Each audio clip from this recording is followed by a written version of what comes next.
Today on Dr. Phil, she said her professor crossed the line.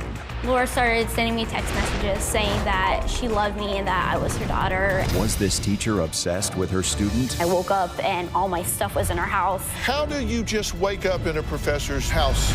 Did you give her drugs? No. Yes. Was this student She said, I'm going to ruin your career. schooling her teacher? Did you get her fired? Yes. I think you're obsessed with me. You're moving a student into your house and giving her answers to a test. You're blaming the victim. I was victimized by her. Let's do it. Have a good show, everybody. Here we go. This is a safe place to talk about hard things. Stand by, Dr. Phil. I'll try to be an emotional compass and point you in the right direction. In 5, 4. I am not giving up on you. Go, Dr. Phil.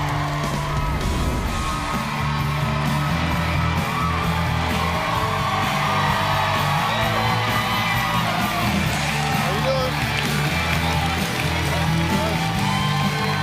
How you doing? How are you? Thank you very much. Thank you very much. Female number 1. Can you please text or call me? I need to talk to you.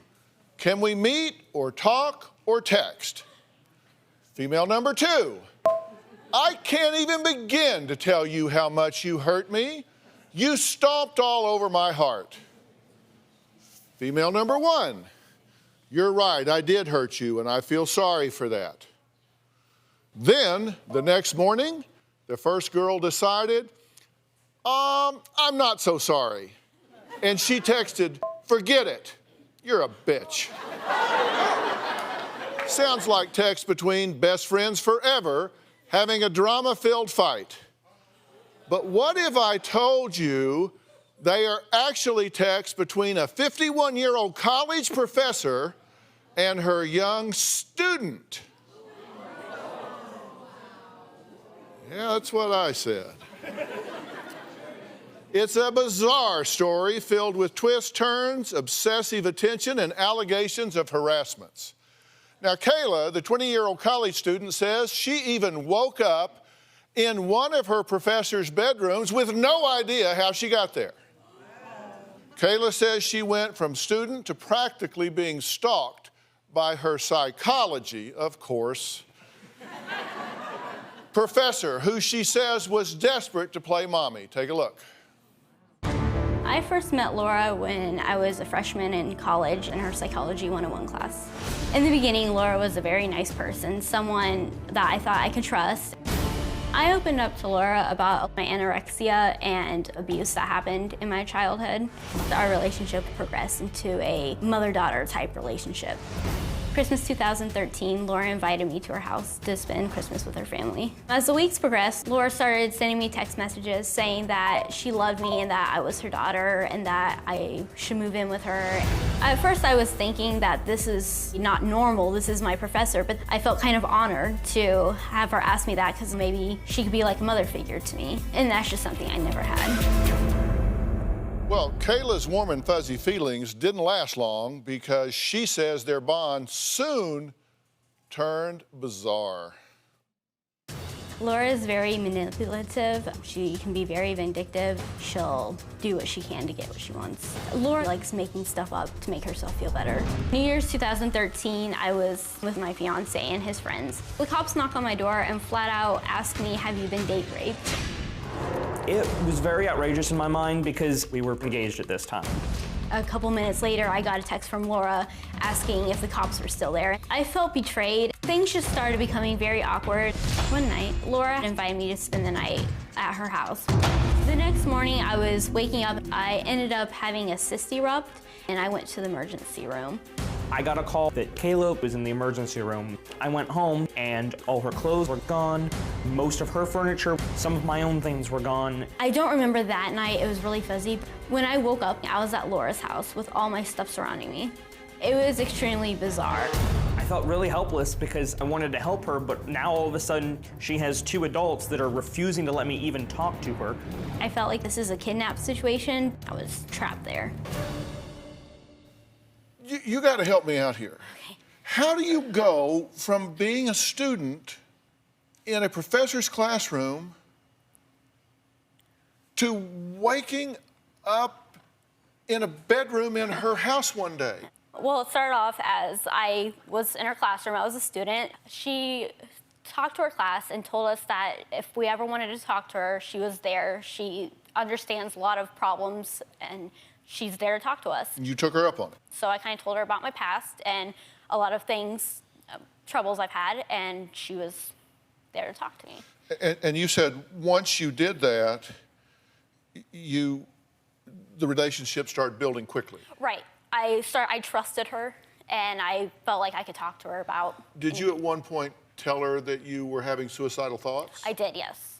I didn't know what to do. I didn't know where to go, and I was living with my fiance then, but she said, why don't you come live with me and my husband? And still, no bell went off. That part did. That's when I thought that's crazy, but then yet again, I kind of felt honored that someone liked me. Okay. You did wind up spending the night at the house. I did. You actually had a health problem. Yes. You go to the hospital. And was it the next morning that you woke up back at her house and all of your stuff was there? Yes. I woke up and all my stuff was in her house, from my clothes to hair accessories, everything. Your other house had been emptied. Yes. Right. And moved to her house. Correct, yes. Did a bell go off then? Yes, that's when it went off. Okay, I just wanted to be sure you have bells. I have bells. Because I'm just, okay, and I'm gonna ask her if she's, okay. Laura says when Kayla walked into her classroom 2 years ago, she acted like she needed rescuing. She says Kayla repaid her kindness by completely destroying her life and her career. It's a lesson this teacher says she will never forget. Kayla was a student of mine in my introductory psychology class, and her appearance really concerned me. She was extremely thin. I worked in a nursing home, and I know what dying people look like, and she looked like she was dying. She was that pale. I decided to help Kayla because she seemed to need somebody. Kayla was very reluctant to talk to me about her history. She finally started emailing me and confessed that she was suicidal. She told me that she'd had an extremely abusive childhood. She later confessed to me that she was addicted to painkillers. She would fake symptoms and emergency room hop to get as many painkillers as she possibly could. When she finally moved in with us, we treated her like a daughter. We made her a member of the family. She had started calling me her mother. I said, yeah, that's fine, you can do that. She was like a scared cat when she first came in. She hid and stayed to herself. I was very afraid that if I didn't intervene, she was going to die. Okay, Laura, there's an old saying that no good deed goes unpunished. And you think you're a walking, talking example of that, right? Exactly, exactly. I've taken in teenagers with difficulties before, and I'd always had good outcomes before. So when Kayla came along, it was just another person to help, another young person to help. All right, so you're in class, and you say to you're a developmental psychologist, right? And general psychology, Okay. and Kayla was in my general psychology class. But you're trained as a developmental psychologist. Correct. You're not a therapist. No. Okay, but you said when you met her, when she came to your class, you said she looked forlorn.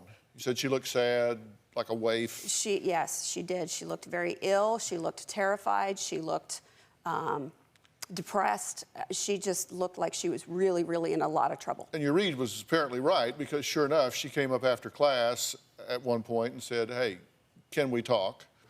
And you said she told you that she had been abused in her life. Yes. And had been hurt, and you wanted to help her. Yes. Kayla's fiance and now husband, Kayla told me, and I believed everything she told me. I really did. Kayla told me that he was beating her, that he had stolen $6,000 from her. She told me that he broke her wrist. She told me that he raped her regularly. Did you tell her all these things? No. Yes, she did. No. Did you tell her that you were being raped and beaten? And Absolutely not. I don't know how much of it's true. I don't know if any of the things she's told me were true. Okay. Well, so you're thinking plot thickens? You have no idea. Next, Laura says Kayla told her she was terrified her boyfriend would kill her, and that's why she allowed her to move in to her house. She didn't just spend the night, she moved in. Well, we're going to talk to this then fiance, now husband, and find out what he has to say about the abuse allegations being made against him. And we're going to drill down on this and find out what's going on. We'll be right back.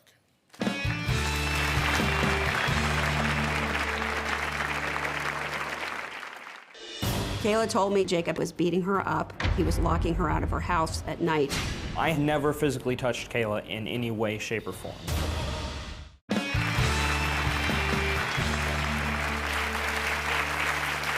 College professor Laura claims that when she moved her then student Kayla into her home, she was just trying to help her. But Kayla says her former teacher is not a helper, she's just twisted. Laura is adamant that Kayla told her she was being abused by her then boyfriend and needed rescuing. Take a look. Kayla told me several times that she feared for her life. Jacob was beating her up. He was locking her out of her house at night in the middle of the wintertime. She tried hiding in her car so she could at least seek a little shelter there, but then he started taking her car keys, and so she had to spend the nights outside. I never physically touched Kayla in any way, shape, or form. Kayla told me that Jacob raped her regularly. Jacob had found out that she was pregnant, and he beat her.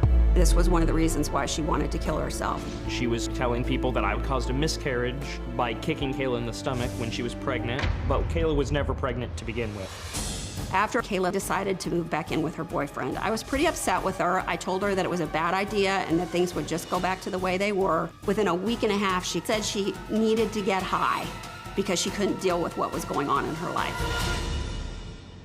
Okay, Jacob, thank you for joining us. It's good to meet you. Now, have you ever met Laura before today? I have never met Laura before today. Never? This is the first time I've ever met her in person. He always wanted to meet me, but I never wanted to meet him because that would be condoning the fact that he was abusing her. I only wanted to meet you because you kept saying I was abusing her, and I'm not an abusive person. I have never I hurt spent Kayla. 2.5 years in a battered women's shelter. I know what abusers are like. They always claim they're innocent. Okay, I know they do, but I'm not abusive. I have never hit Kayla. How do you know? I know, well, according to what Kayla told me, now maybe the whole thing was a lie. Maybe he never did abuse her, but she told me he was abusing her severely.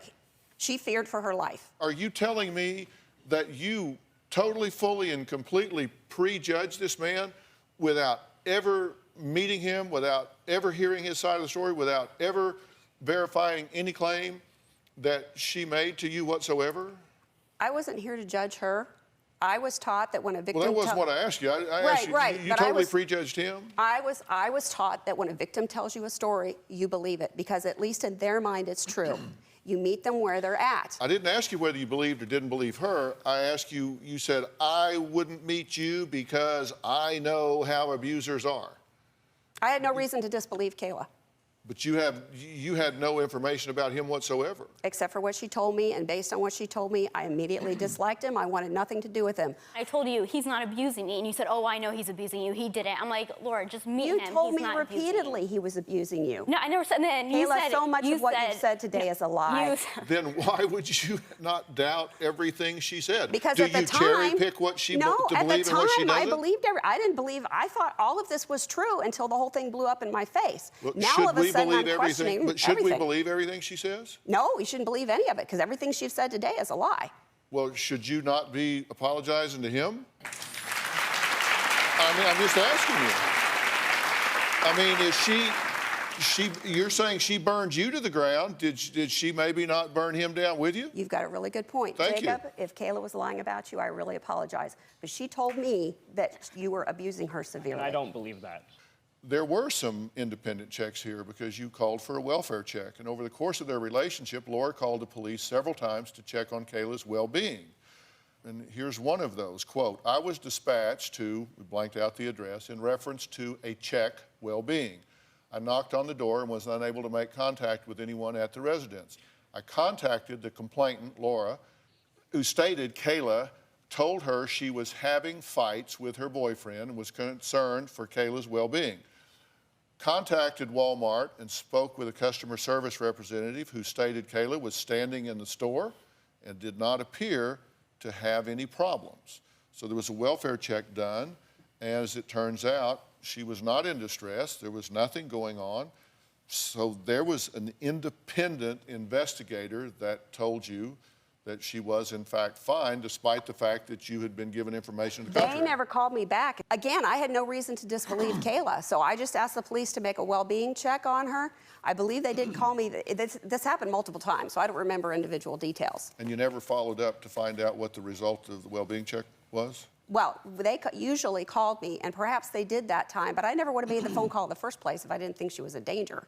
That's illegal. Well, but I'm saying there's information to the contrary that was available to you Right. at the time. So maybe this was all Kayla's attention seeking. Did you lie to her about all of this? No, I want to say something about that.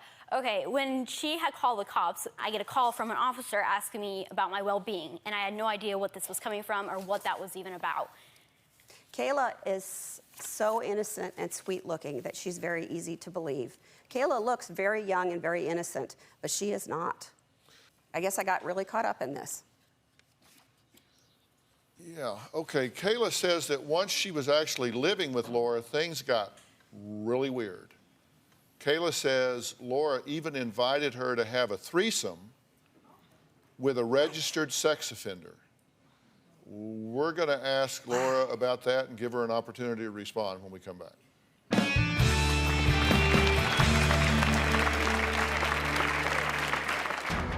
She started giving me alcohol, wanting me to do drugs. And on top of that, she asked me if I wanted to be a part of threesome with her and a registered sex offender.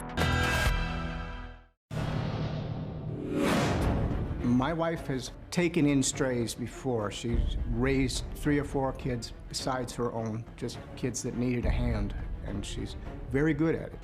I tried to help a student of mine, as I had helped many students before, but this time it turned into a nightmare. Kayla changed from a nice girl into a complete stranger and a monster. Professor Laura says she learned a huge lesson when she tried to help her psychology student Kayla through a tough time.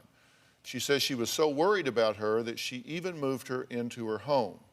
Kayla says that during the time she was staying with Laura, things went from, well, they went from weird to just downright strange. Some months went by living with John and Laura. Things started becoming really awkward. She started giving me alcohol, wanting me to do drugs. And on top of that, she asked me if I wanted to be a part of threesome with her and a registered sex offender. At that point, I knew I had to go. I had gotten back together with my fiance, and I told him we have to get a house as soon as possible. Once Kayla and I were living together again, Laura began telling her that I was going to leave her, that our relationship wasn't going to last. Kayla started getting angry with me because I continued to maintain that her boyfriend was going to hurt her. Everything was getting out of hand. All of a sudden, cops were showing up at the house every other day because Laura's telling them Kayla's getting abused. It put a lot of stress on me. I was angry with Jacob. He would take Kayla's car keys so that she couldn't drive her car, so she couldn't get away from him. He was just trying to victimize her further. I just had enough of it. I finally texted her, telling her I want to be done with her and out of her life. She then got very upset and started threatening me and telling me that she wanted to kill me. Well, also joining us now is John, Laura's husband. He lived through all of this with his wife and says she did nothing wrong. Were you comfortable with her moving in? I support my wife, and she's had good success and good outcomes before, so we'll give it a try. Now, you say at one point she was asking you to participate in a threesome with a registered sex offender. Yes. Do you know who she's talking about? I do. Was he a registered sex offender? Yes, he is. Did She is not a child, however. did you ask them to engage in sexual activity? God, no. Why would I want to have sex with anybody outside my husband? And besides, I'm in psychology. I know the damage that registered sex offenders do. Did you ever give her alcohol? No. Drugs? No. You gave me I gave her alcohol to carry into my son's house No, for a no. party. That was the only alcohol I ever gave her. She bought me alcohol and she wanted me to go to her son and daughter's party and drink it. And she says, live life, be a college student, have alcohol. She bought me alcohol. You did buy alcohol and give it to her, and what she did with it, you don't know. Right, that's correct. But you did buy it and give it to her. Mm-hmm. Did you give her drugs? No. Did she give you drugs? Yes. She had brought a bunch of painkillers with her when she came to our house because she was addicted to them. Did you give her test answers? She was not my student at the time. She came to my class. She had flunked out of the 2 classes she was taking, so she started coming to my class with me. She took the tests with the students to challenge herself. She's very smart. And so, yeah, I gave her the test answers at the same time I gave all my other students the test answers. Why did you give her test answers again? Like I said, I give them to all my students. We go over the tests and quizzes when the exam is over. You don't let them keep she it. wasn't your student. But she was in my class. She sat You don't in let my them classes. keep it. You don't let them keep the tests and all that. And I let you bring them back to my house, which is where the rest of the test answers were. And then when you moved out, you took them with you. You let me keep them to use. You said you got very uncomfortable when she started talking to you about her sex life. Yes. About how when she was with her last husband, how she would have sex with other guys and other things. Interesting. You gave me specific details of what you did. No, I did not do that. When she was in the hospital with this cyst, that she did have to go to the hospital, right? She was rolling around in her bed in agonizing pain and said that her stomach was hurting really badly. I called 911. The fire department came. The first thing the first responder asked her was, "Have you ever had pain like this before?" And she said yes. And all of a sudden, his complete demeanor changed, and he started treating her like he didn't take her seriously. I didn't understand it at the time, but his thinking was, oh, she's just taking the pain so she can get painkillers. And that is indeed what happened. We went to the hospital, and she had some shots of morphine and had a prescription for a bunch of painkillers. She later told me that she was addicted to painkillers. Okay, but was it at that time that you told us that your son and some friends went to her house? With her. She came with us. And in 30 minutes, moved everything out of her house and into your house? She was with us the entire time, yes. You also said she just had 3 doses of morphine. She was not able to be coherent. Okay, so if she wasn't coherent, then why the next morning didn't she call you and say, hey, come get me? She did call me to come get her. No, she didn't. We weren't keeping her prisoner. Saying, but did you go move everything out in 30 minutes and move her there into was your about house? 10 of us, and we thought her life was in danger because of the abusive boyfriend, fiance, whatever the heck he is. And so we got her out of the house. Do you remember any of this happening? I remember bits and parts of that day, but I don't remember that much. That's why I can't say much about it. Okay, Kayla reported Laura to the police saying she was sending her terroristic text. At the time, Laura said she had no idea what Kayla was talking about. So who's telling the truth about that? We're going to talk about all that when we come back.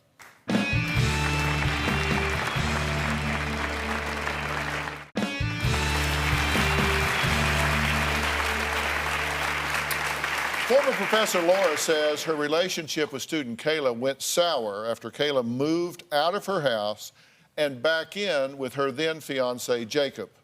Now, things got so bad between the two that Kayla reported Laura to the police, alleging that she was making death threats via text. Now, here are 2 of those texts. Now, the text date is unknown. Kayla, Jacob went to work and is gone till 11. Could you come today alone so we can talk? Laura, by the way, don't mess with me. I already called the school and cops, you know, just so they won't take you seriously. I will get you kicked out of college, and you want to be a cop? Not now. I'm going to ruin your life. Also, John will be paying you a little visit. R.I.P. Laura, okay, little bitch, you want your stuff back? Well, 1, you're not. 2, if you do, John will be over to give it to you. Don't be messing with us. He was in the military and has a handgun with him. He will use it on you. I gave you those test answers for you to use to pass my class. If you don't use them, that's your problem. Give it back to me before I get caught. Please delete this text before I kill you. If you give this to the cops, I will kill you. No more drama. I don't want to deal with your abuse anymore. Never contact me again. Laura, I told you, little bitch, not to contact the cops. You disobeyed me. I don't want anything to do with you, but I'm going to teach you a lesson not to mess with me or my family. Sleep with one eye open because my family and I are coming after you now. I promise you, we will end your life. These messages you got threatening your life. Yes. Did you send those messages? I never sent a message like that. Okay, they came from your phone. I think that the justice system has worked itself out to show that I never sent those text messages. So they just appeared out of thin air. No, you downloaded a program so that you could send them to yourself. And very creative. She sent those. Nope. You might not want to believe it, but she sent those. I don't have to believe it. Didn't happen. I've never threatened anyone in my life. I would never threaten someone like that. Why, when we were living in our house, did you and John's car constantly drive around our block? It didn't. I saw you driving around and you knew where I lived. I think you're obsessed with me. Okay, well, when you went to the police with this, you were initially charged Harassment via by electronic means. communications or something like that, Electronic yes. communications, right? Potentially a felony because of the nature of the threats. Right, because they were death threats. Those charges were eventually dropped. Yes, that is correct. Why? Because I never sent them. The court subpoenaed both my phone records and her phone records, and although there was records of many text messages back and forth between the two of us, those text messages did not exist on my phone. It turns out, when I didn't know this, but when I was first accused, I had a friend of mine do some research, and it turns out that there are cell phone apps that you can download where you can send fake text messages to other people. Well, this is one of those that there's not a record for being sent. I also pulled up these from the records that we know come from your phone. Okay. Now, the only thing that I find of interest here is you have a habit or a pattern. I don't know why we all have little habits or patterns, but for some reason you capitalize the word "but" in your text messages a lot. Mm-hmm. Some people just do that. And here, this is a text message that comes from your phone. You capitalize "but" here. Over here, this is one from your phone. You capitalize "but" here. Now, this is the fake message. This is interesting because when you look at this one, that there's no record of seeing, "but" is capitalized in that one also. Now, the ones on the left come from your phone. Right. The ones on the right, I received it. It just got on your phone, and it shows that it came from Laura's phone, but it didn't, there's no record of it coming from Laura's phone. And Laura started capitalizing "but" all of a sudden. I don't know, I just found that of interest.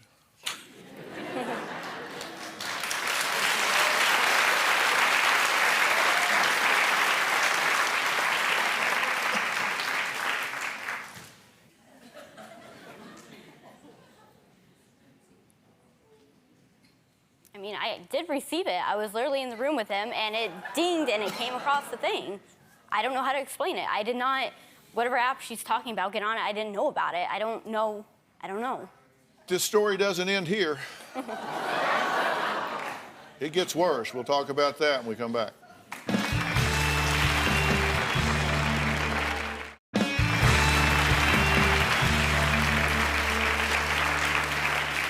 To say that Laura and Kayla have a toxic relationship would be an understatement. But the situation went from bad to worse, and things got downright ugly. And what started out as a text fight ended with some very serious real-life consequences. When I moved out, Laura thought it was the end of the world. Laura began to threaten Kayla, saying, "I did so much for you, you're a little bitch, I'm gonna kill you if you don't listen to me." Kayla became very erratic and threatening towards me, and I would call her on it. That would just make her angry, and she would escalate. She said that she wanted to burn down my house. She threatened to stab my eye out. She said, "I'm going to take your job, I'm going to ruin your career." I kind of felt like I was living in a Lifetime movie, that this was all just movie drama. At this point, it had become extremely serious. I went to the police station. I had also went to the school and showed them the threatening messages that Laura had given me. Sometime in the middle of all of this police stuff, I contacted the school and expressed my concerns. They said, bring your phone with you so we can take pictures of those text messages. And then they said, well, now here's the text messages that she says you sent. I saw these text messages calling her these horrible names and threatening to kill her. I was completely speechless. And a week later, I got a letter saying I've been fired from my job. I lost my income. I lost my career. I do believe that Laura is in denial with everything. If it's her fault, it's not her fault. She has to play victim with everything. Did you get her fired? Yes, she did get fired. And have you texted her recently? Yes, I have. About a week ago? Around a week ago, yes. Well, here's that exchange. Kayla kind of ended up saying, don't worry, I'm blocking you today. By the way, you need to stop getting your ex-students involved with your petty, dramatic life. No one feels sorry for you. You ruined a semester of my life, and I hate you for that. You deserve to get fired, and your replacement is so much better. You deserve to rot in jail. You're a piece of crap. Now you can go cry to your family about this and tell them how you're the victim. You poor old 52-year-old bat, stay out of my life. Why did you send her that? I had sent her that out of frustration. There was text, she sent me text back, and after all that she's done, I just got so frustrated and... Yeah. Laura, you responded and said, keep it up, Kayla, it just gives me more ammunition. Kayla, for what? I'm not threatening you. You're a sick person, very mentally sick. I already got you fired and exposed, not because I wanted to, but because you did bad things. Laura, like I said 6 months ago, never text me again. Kayla, you don't have the balls to say what you need to say to my face. You got fired because of what you did was illegal and wrong. My God, do you people ever quit? I told her never to text me again. Why are you responding to her? You said... You're right. You started out saying, boy, did I learn a lesson. Yes, I should not have responded. You No, are absolutely you shouldn't. right. I should not have. And why... So you texted her, you started out texting her, say, I'm sorry all of this happened. Mm-hmm. I just felt all the anger come up and just... Well, I hate it when I start to say I'm sorry and it comes out, die. Well, what had happened... No. What had happened was I was texting her, I said, I'm sorry, and after that day I told her, never mind, I don't want anything to do with you. That's when she had texted me back. Something along those lines was good, I didn't want to be part of your life anyways, and that just kind of built up my anger. And Let's take a break, and we're going to come back, and I'm going to tell each of these two what I think they each need to do at this point. We'll be right back.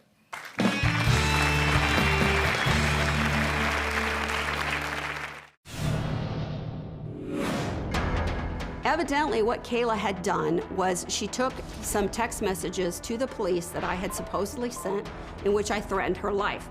And I was astonished because I didn't send any death threats like that. But my lawyer made some phone calls and found out that, yes, I had been charged with harassment via electronic communication, and because of the nature of the threats, it was potentially a felony.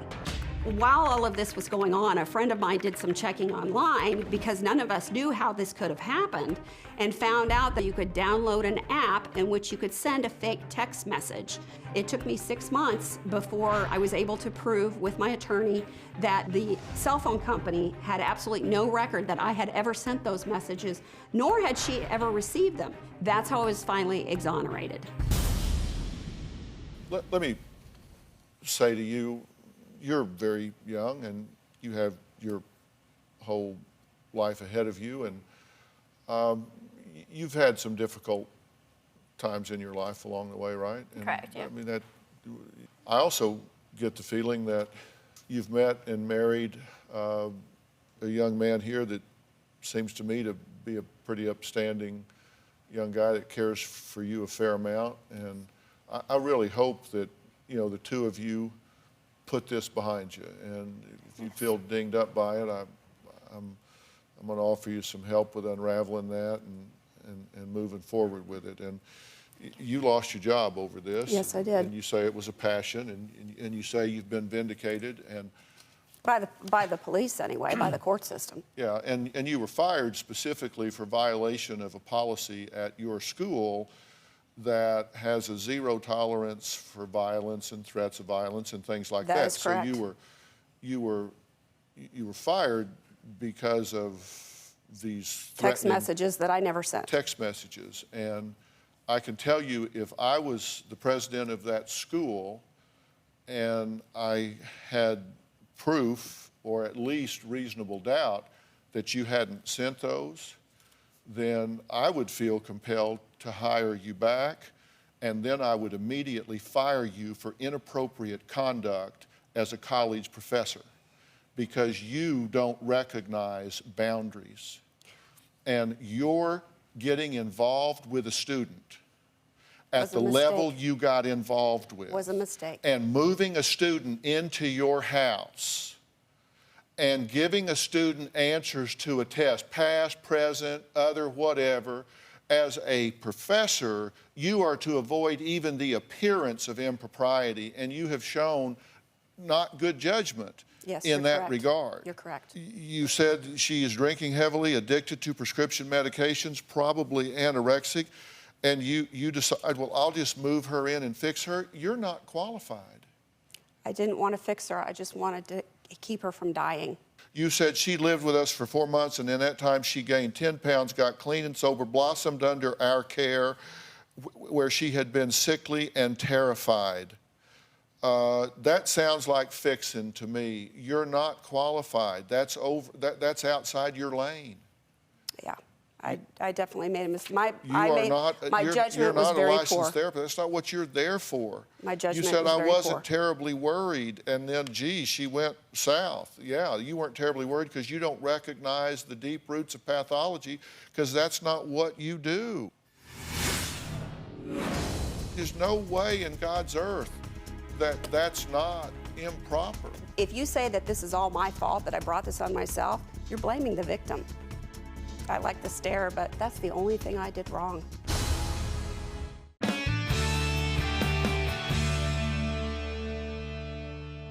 If I'm a student paying to go there and I find out that you got other students living in your house and I'm competing with them for grades, I'm not going to be happy. You're not avoiding the appearance of impropriety.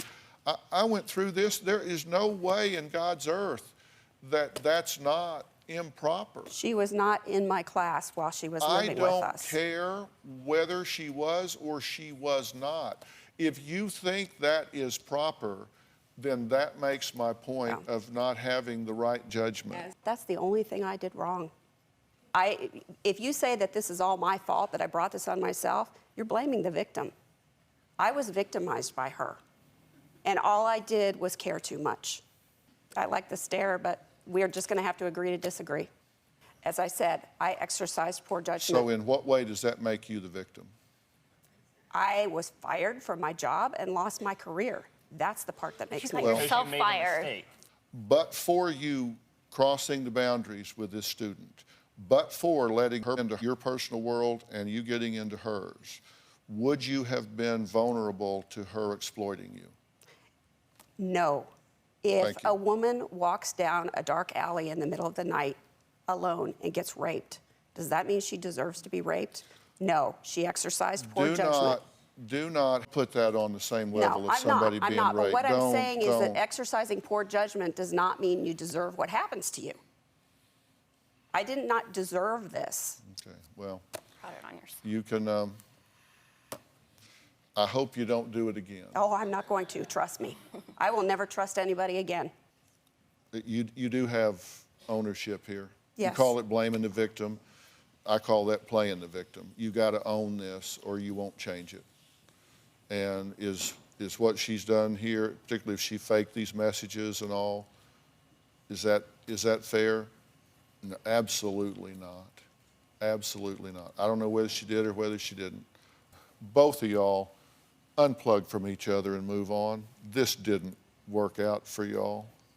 And if that makes you less likely to help people in the future,